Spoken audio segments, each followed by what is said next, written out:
This lesson is on conjunctions and how to punctuate sentences that have conjunctions in them. First, you need to remember 3 types of sentences in English. A simple sentence just has one subject and verb, and is called an independent clause. A compound sentence is made up of 2 simple sentences, or 2 independent clauses. Those 2 independent clauses are joined together, and one way to join them is with a conjunction like and a comma. A complex sentence has one independent clause and one or more dependent clauses. Here are the conjunctions that we're talking about in this lesson. These are called coordinate conjunctions, and there are 7 of them: and, but, or, nor, yet, so, and for. Those conjunctions help us to connect things. In the first sentence here, Sam and Pete washed their faces. Sam and Pete is the subject, and they are connected with the conjunction and. In the next sentence, Sam washed his face, but not his hair. But is the conjunction, and this is joining face and hair. In the next sentence, the computer is old and broken. The conjunction and is joining the 2 adjectives, old and broken. In the next sentence, we will go to the park or the market. Or is the conjunction, and it's joining the 2 parts, the park and the market, both of which are nouns. In the last sentence, she bought apples, pears, and grapes. Here we have 3 nouns, and we are connecting them with the conjunction and. Notice in the first sentence we had 2 nouns, Sam and Pete, and we had the conjunction and. We don't use a comma because there are only 2 nouns joined. In the last sentence we have apples, pears, and grapes. Because we have 3 or more nouns, we do use commas between each one. And you should notice that all of these sentences are simple sentences. Simple sentences don't use a lot of commas. Now let's look at compound sentences. Here we're using conjunctions to join 2 sentences instead of 2 words. In the first sentence, Ben washed his face and he combed his hair. Our first sentence, or independent clause, is Ben washed his face. The other independent clause is he combed his hair. Both of those are simple sentences and they could stand alone by themselves. But we're joining them to make a compound sentence, and we use the conjunction and. When we join 2 independent clauses with and, we must put a comma in front of and. Look at the next sentence.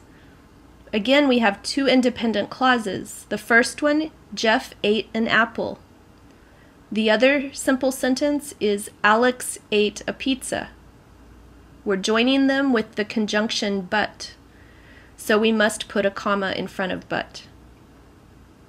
The next one, the bank is closed, is our first simple sentence. We can't cash the check is our other simple sentence. And here we're joining them with the conjunction so.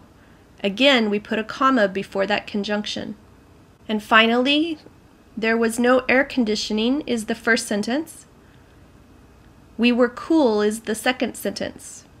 And we're joining these 2 sentences with the conjunction yet. So we put a comma in front of the conjunction. Here we have 4 compound sentences, and notice that they all have a conjunction with a comma in front. Here are some other examples. Each of these has 2 sentences joined with a conjunction and a comma in front of the conjunction. One thing I want to point out, if you're wondering, how do I know if I have 2 sentences? After the conjunction, you should have a full sentence, a complete sentence. So we have Matt read a book. That is a complete sentence because Matt is the subject and read is the verb. That's why we need to put a comma in front of and. Look at the next one. After the conjunction, we have Julie rides a bike. If you're not sure if that's a complete sentence, take it by itself and find the subject and verb. Julie is the subject, rides is the verb. So that is a complete sentence. Because it's a complete sentence, we put that comma in front of but. And on the third one, after or, we have he will stay home. He is a subject, will stay is the verb. That is a complete sentence, so now I have to put that comma in front of or. And on the last sentence, I tried to bake a cake, yet I failed. What do we have after yet? We have the subject I and the verb failed. That's a sentence. It's very short, but it has a subject and a verb. So that is our second independent clause, and we need to put the comma in front of yet. Now, if I did not have a subject after the conjunction, I would not have a compound sentence, and I would not put a comma with the conjunction. Look at these sentences and you'll understand. In the first one, James did his homework and Matt read a book. We already said this is a compound sentence, and that's why we have to put that comma in front of and. We knew it's a compound sentence because we had the subject Matt after the conjunction. But in the next sentence, James did his homework and read a book. After the conjunction and, do we have a subject? No, because it's the same subject as the beginning of the sentence, James. This and is just connecting two verbs. So this is not a compound sentence, and it does not use a comma. This is just a simple sentence with a compound verb. Look at the next pair. Amy walks to school, but Julie rides a bike. Again, we have the subject Julie after the conjunction, so we put the comma before but. That's a compound sentence. But in the next sentence, Amy walks to school but drives to work. This is not a compound sentence because it doesn't have two independent clauses. It only has one subject, Amy, and the two verbs, walks and drives. So do not put a comma in front of but in this sentence. And look at the last pair. Paul will go to a movie or he will stay home. After the conjunction or, we have the subject he. He will stay home is an independent clause, so we need to put the comma in front of or. In the last sentence, Paul will go to a movie or stay home. Do we have a subject after the conjunction? No, we don't. After or, we just have a verb, so this is not a compound sentence. Our subject is Paul, and the compound verb is will go or stay. And that makes a simple sentence, and we don't need to put a comma. Now check your understanding.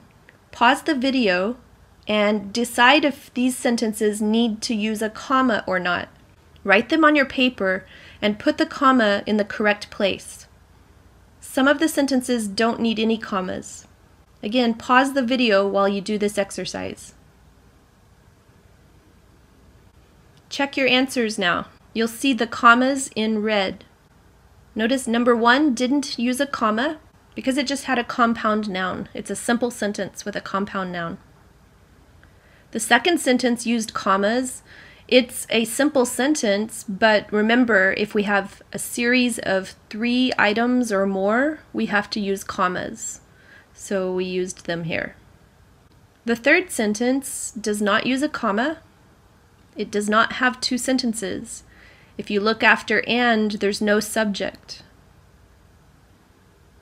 Number 4 also doesn't use a comma because again, after but, there's no subject. This is another simple sentence with a compound verb.